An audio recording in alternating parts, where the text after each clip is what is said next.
Hello everyone, welcome to Dinesh Science Solution, that is DS2. As we have started our chapter reproduction in flowering plants and we have seen about microsporogenesis. We have seen what is microsporogenesis and what is the mechanism of the process. ठीक है, तो हमें पता है कि microsporogenesis में क्या होता है कि फॉर्मेशन ऑफ माइक्रोस्पोर्स, उन्हीं को हम क्या कहते हैं, पोलन ग्रेन्स. ठीक है, तो यहाँ तक हमने देखा था कि एंथर है. ठीक है, एंथर यंग स्टेज में बिफोर डेवलपमेंट कुछ इस तरीके से दिखता है और वो क्या होता है, एकदम कॉम्पैक्ट होता है. जो सारे सेल्स हैं वो कॉम्पैक्टली अरेंज होते हैं. ठीक है, तो इनमें हमने लेयर्स भी देखे थे, हम क्विक रिवाइज करेंगे. ठीक है, कि आउटर लेयर होता है एपिडर्मिस, एक्टोडर्म. उसके अंदर जो लेयर होता है वो होता है एंडोथेशियम. उसके अंदर जो लेयर होता है वो होता है मिडल लेयर. और ये जो क्या कहते थे, मेगास्पोर, ये जो मेगास्पोरेंजियम है इसका जो लेयर है उसे कहते हैं टैपेटम. ठीक है, ये जो मेगास्पोरेंजियम है उसका जो लेयर है टैपेटम, हमने ये भी देखा था. इसके अंदर होते हैं हमारे पोलन ग्रेन्स प्रोड्यूसिंग सेल्स. ठीक है, जो कि यंग स्टेज पे क्या है, कॉम्पैक्टली अरेंज होते हैं. उसे हम क्या कहते हैं, स्पोरोजिनस टिश्यूज. यहाँ तक हमें सबको पता है, हमने लास्ट लेक्चर में देखा था. अब क्या हुआ, डेवलपमेंट हो गई. ठीक है, आफ्टर डेवलपमेंट क्या होता है ये, जैसे कि एंथर का भी साइज़ बढ़ गया, मेगास्पोरेंजियम का भी साइज़ बढ़ गया, तो ऑब्वियस क्या होगा, जो ये स्पोराजिनस टिश्यूज़ है वो फ्री होंगे थोड़े से, वो भी साइज़ में बढ़ जाएंगे या फिर वो सेपरेट हो जाएंगे. जो कॉम्पैक्टली अरेंज है वो थोड़े से लूज़ हो जाएंगे, क्योंकि इसका साइज़ बढ़ गया, उनको स्पेस मिल गई तो वो थोड़े लूज़ हो जाएंगे. And they will act as a microspore mother cell. और ये जो मेगास्पोरेंजियम है it will act like a pollen sac. ये सब कब होगा, आफ्टर डेवलपमेंट. ठीक है, आफ्टर मैच्योरिटी ऑफ एंथर और डेवलपमेंट. ठीक है, क्या होगा, ये जो मेगास्पोरेंजियम है वो पोलन सैक की तरह एक्ट करेगा और उस पोलन सैक के अंदर होंगे मेगास्पोर मदर सेल्स और pollen mother cells.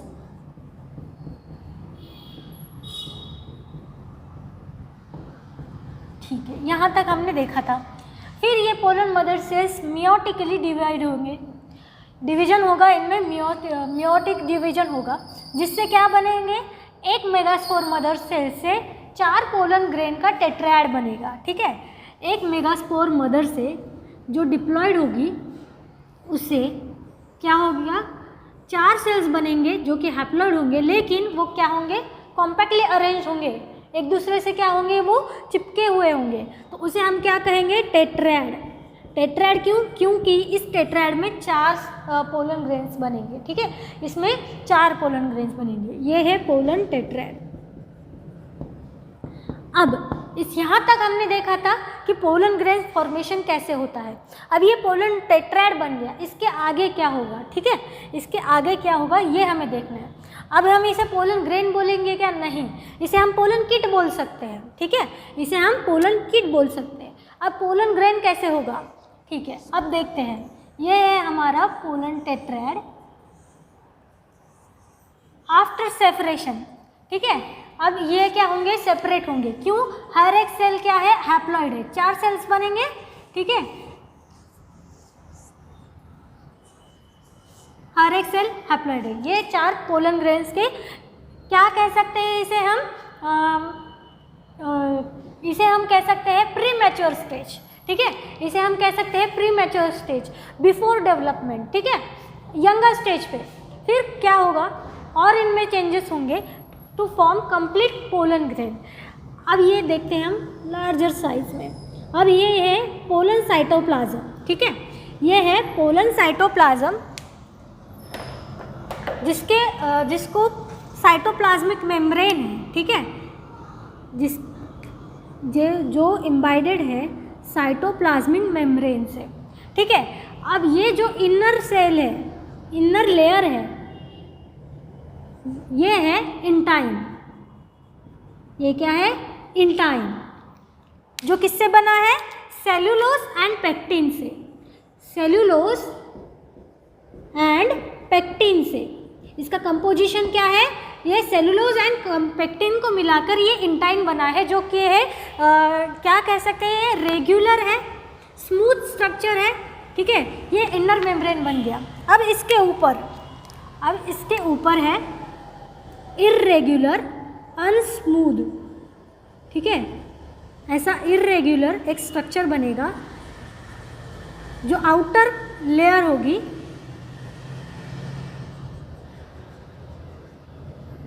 Pollen grain की।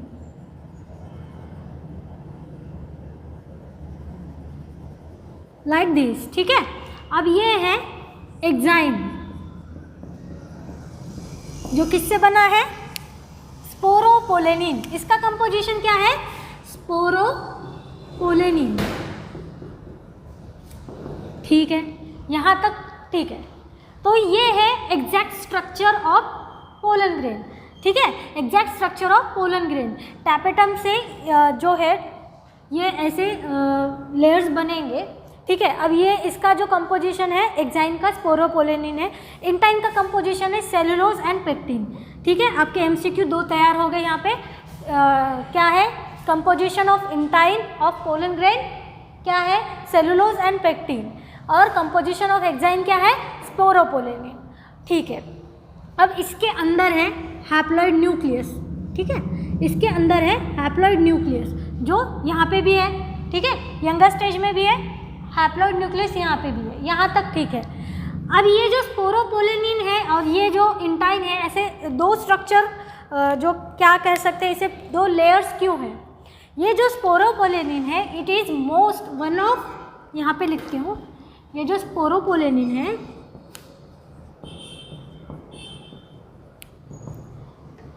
is one of most resistant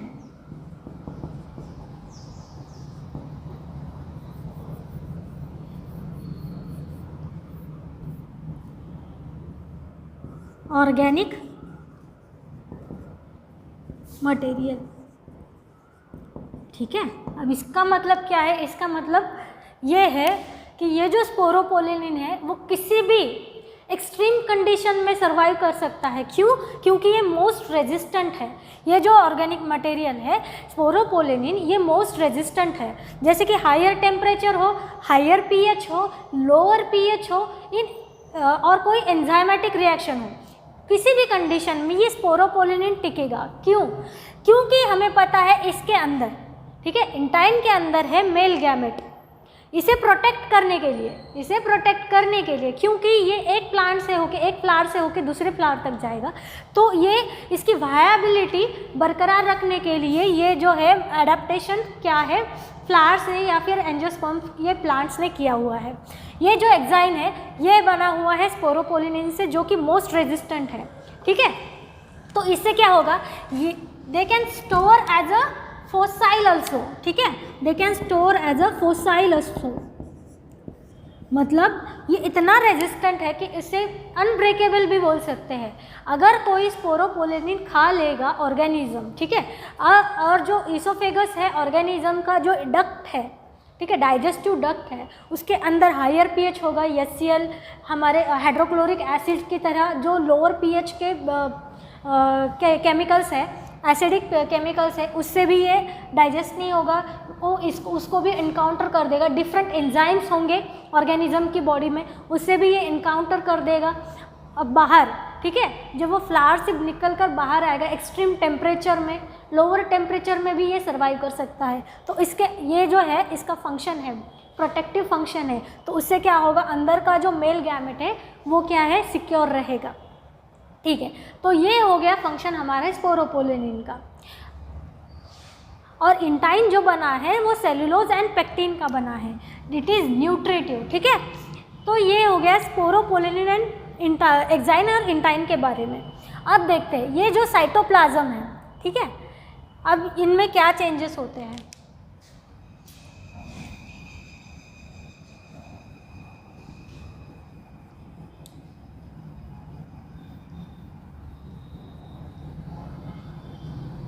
अब ये पोलन ग्रेन है, इसमें क्या चेंजेस होंगे आफ्टर मैच्योरेशन?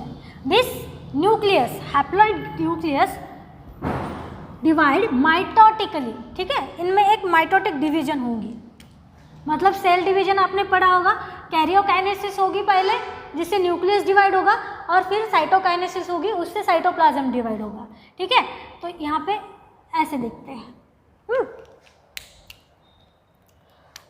अब ये जो पोलन ग्रेन है,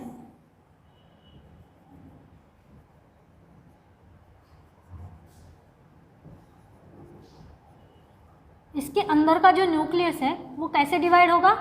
माइटोटिकली, यहाँ पे लिखती हूँ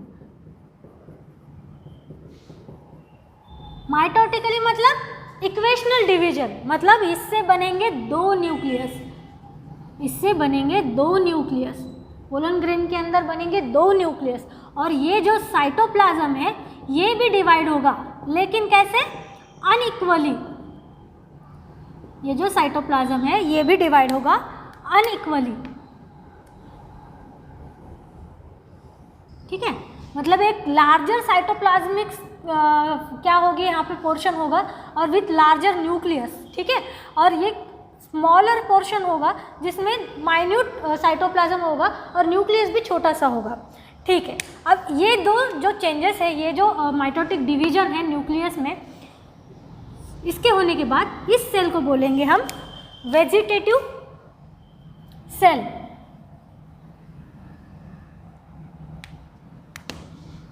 वेजिटेटिव सेल, ये जो लार्जर सेल है ये क्या है? वेजिटेटिव सेल, और ये जो स्मॉलर सेल है ये है जनरेटिव सेल। कितने टाइप के सेल होंगे फिर पोलन ग्रेन में? 2 टाइप्स के, vegetative cell and generative cell, ठीक है। अब नाम से ही पता चलता है वेजिटेटिव मतलब असेक्सुअल रिप्रोडक्शन, है ना। अगर ऑर्गेनिज्म के बारे में देखें, ये मीनिंग क्या है इसका? असेक्सुअल रिप्रोडक्शन, मतलब ये सेक्सुअल रिप्रोडक्शन में इसका कोई पार्टिसिपेशन नहीं होगा, ये कोई रिप्रोडक्शन के लिए पार्टिसिपेशन नहीं करेगा, ठीक है। अब ये जो सेल है जनरेटिव सेल, ये एक्चुअली हमारा होगा मेल गैमेट, ये फॉर्म करेगा हमारा मेल गैमेट। मतलब हमने पहले भी देखा था कि पोलन ग्रेन के अंदर मेल गैमेट होता है, तो ये जो जनरेटिव सेल बनेंगी ये होगी हमारी मेल गैमेट, ये जनरेटिव सेल रिप्रोडक्शन में पार्टिसिपेट करेगा, ठीक है। तो ये दो सेल्स बनेंगे, vegetative cell and generative cell, ठीक है। अब यहाँ पे हम देख रहे हैं ये जो वॉल है ये सेल्यूलोज की नहीं बनी है, ये बनेगी कैलोस की, ठीक है। ये अभी हमें सिंगल वॉल दिख रही है, बाद में ये क्या होगा, यहाँ के से भी ये वॉल बनेगी और ये फ्लोट करने लगेगा इनसाइड द साइटोप्लाज्म। ये जो सेल है with minute with a smaller nucleus and less cytoplasm, ये क्या होगी, फ्लोट करने लगेगी ये जो डेंस जो लार्जर साइटोप्लाज्म है उसमें, ठीक है।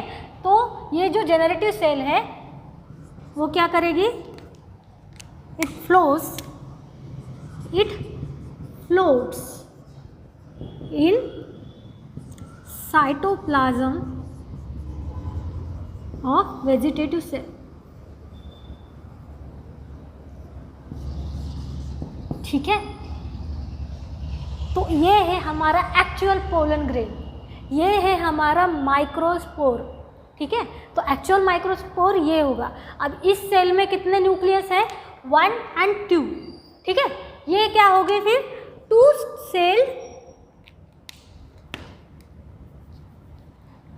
सेल स्टेज,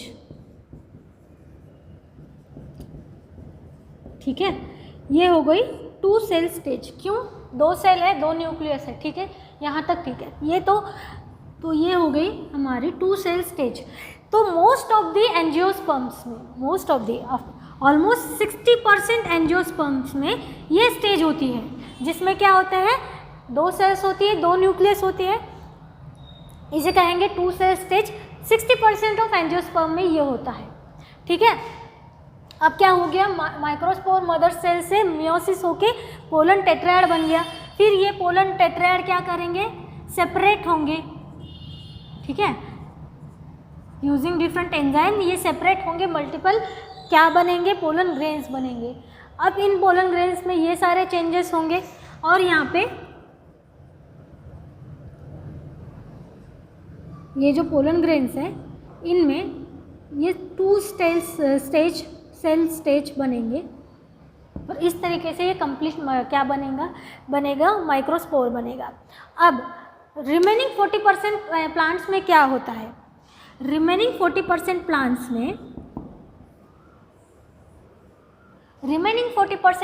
में क्या होता है? ये जो जनरेटिव सेल है उसका जो न्यूक्लियस है फिर से माइटोटिकली डिवाइड होगा after deposition of pollen grain on stigma of female flower. ठीक है, पिस्टल के स्टिग्मा पर जब ये डिपॉजिट होगा तो ये क्या करेंगे? न्यूक्लियस माइटोटिकली डिवाइड होंगे। ठीक है, इक्वेशनल डिवीजन होगी माइटोसिस, इनमें माइटोसिस होगा। ये जो जनरेटिव सेल है ये डिवाइड होंगे और 2 न्यूक्लियस फॉर्म करेंगे। तो अब इसमें कितने न्यूक्लियस हो गए? 1 2 3। ठीक है, कितने न्यूक्लियस हो गए? 1 2 3 और इसे कहेंगे 3 सेल स्टेज।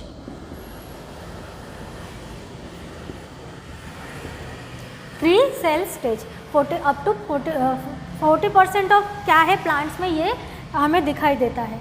लेकिन नॉर्मली जो एंजियोस्पर्म है 60% तक के, मतलब जो लार्ज अमाउंट ऑफ एंजियोस्पर्म है उनमें 2 सेल स्टेज ही दिखाई देती है, जिसमें क्या होता है? वेजिटेटिव सेल होती है और जनरेटिव सेल होती है। तो इस प्रकार से क्या होता है? हमारा माइक्रोस्पोरेजेनेसिस कंप्लीट तैयार होता है। तो हमने देखा था ये जो प्रोटेक्टिव लेयर है एक्टोडर्म का, एंडोथेशियम का, मिडल लेयर का। ठीक है, ये जो प्रोटेक्टिव लेयर है ये कैसा होता है? कॉम्पैक्ट होता है। After development it becomes a fibrous. ठीक है, after development it becomes fibrous. तो ये फाइब्रस कहाँ तक बनता है? हमने देखा था यहाँ तक बनेगा। ठीक है, और ये जो स्ट्रक्चर है यहाँ से यहाँ तक का ये डेलिकेट रहता है। ठीक है, after development, after maturity also क्या होता है? ये डेलिकेट होता है। फिर जब ये सारी प्रोसेसेस हो जाएंगी, कंप्लीट हमारा माइक्रोस्पोर पोलन ग्रेन बन जाएगा, तो क्या होगा? यहाँ पे डेहिसन्स होगा, रप्चर होगा। ठीक है, यहाँ से डेहिसन्स होगा, रप्चर होगा और ये पोलन ग्रेन्स यहाँ से रिलीज होंगे। ठीक है, तो हमने क्या देखा?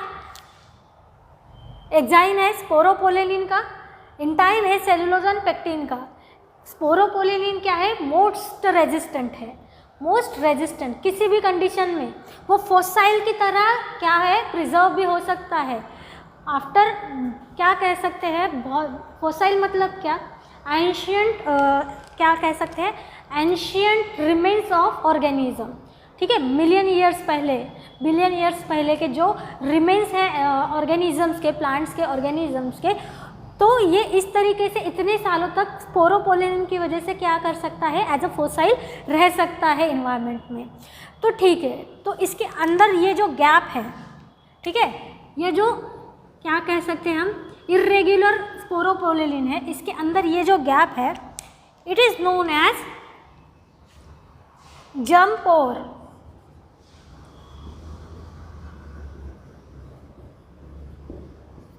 ठीक है, जर्म पोर, इसे पोर बोलेंगे। ये क्या है? पोर है। ठीक है, अब हमें पता है कि ये रेजिस्टेंट है, तो इसका फंक्शन क्या है? ठीक है, ये अनडाइजेस्टेबल है, अनब्रेकेबल है, मोस्ट रेजिस्टेंट है, ये सब हमको पता है, फॉसाइल है। तो इसका फंक्शन क्या है? ठीक है, हमारी एनसीईआरटी में भी ये क्वेश्चन पूछा गया है, तो हम देखते हैं इसका फंक्शन क्या है। जब ये डिपॉजिट होगा स्टिग्मा पे, जब ये पोलन ग्रेन किसी फ्लावर के स्टिग्मा पे यहाँ पे डिपॉजिट होगा, ठीक है, किसी फ्लावर के स्टिग्मा पे यहाँ पे वो डिपॉजिट होगा, तो यहाँ से ये पोलन ट्यूब फॉर्म करेगा। ठीक है, क्योंकि ये मोटाइल नहीं होता है, नॉन मोटाइल होता है, तो जब ये डिपॉजिट करेगा होगा स्टिग्मा पे, तो यहाँ से ये पोलन ट्यूब फॉर्म करेगा to reach to the egg present in a ovary. ठीक है, तो ये यहाँ पे इसने पोलन ट्यूब बना ली।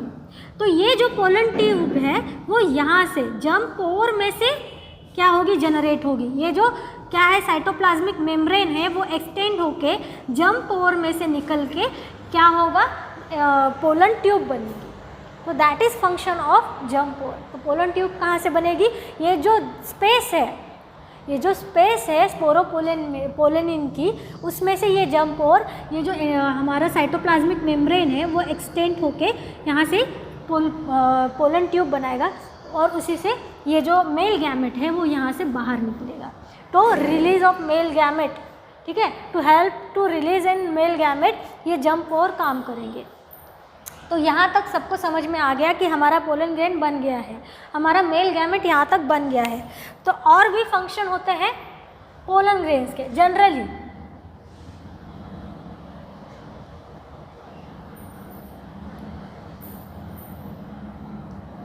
देखते हैं क्या क्या होते हैं।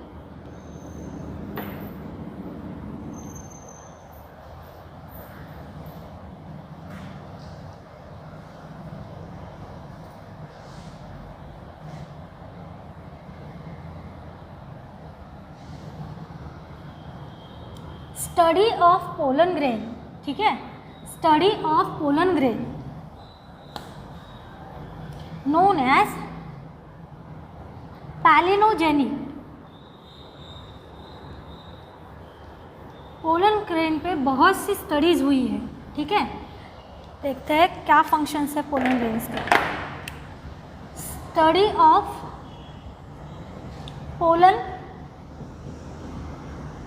ग्रेन्स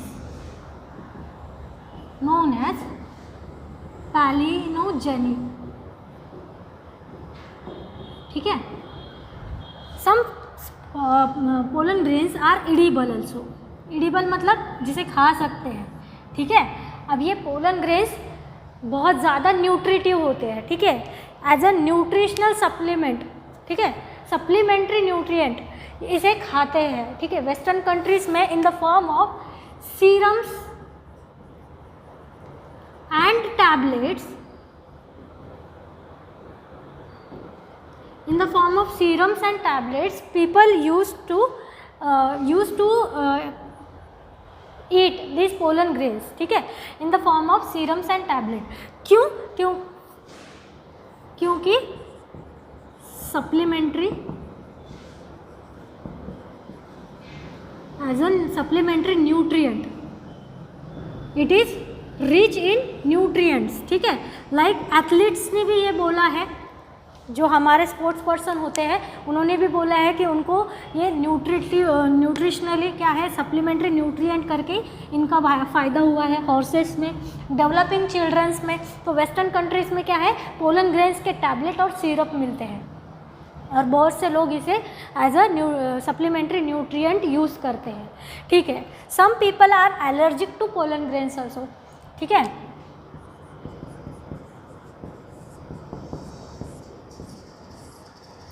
एलर्जिक लाइक कुछ पोलन ग्रेन्स से क्या है, पीपल को एलर्जी होती है। लाइक कैरेट ग्रास और